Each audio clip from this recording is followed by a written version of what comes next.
সম্মানিত সাথীগণ, আজ আমি চলে এসেছি আমার প্রিয় এক বন্ধু।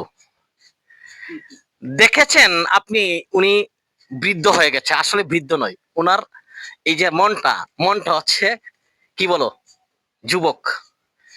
ওনার মনটা হচ্ছে আসলে 17 বছর 20 বছরের মানুষের ছেলেদের যে ইয়ং মন মানসিকতা ঠিক এরকম, এবং একজন ভালো মানের অধিকারী। এবং আমার কি বলবো এখন, কিছু কিছু সময় ভাষা হারিয়ে যায়। আমি ওনাকে এত ভালোবাসি, এত মহব্বত করি, যেটা বলা যায় না।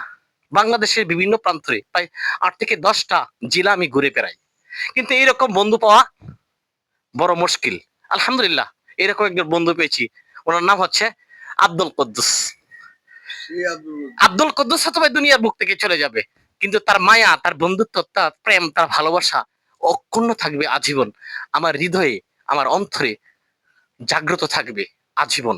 আজীবন আমি দোয়া করি বন্ধু, আপনাকে দোয়া করি আল্লাহ যেন কামিয়াব দান করে। মাশাআল্লাহ মাশাআল্লাহ।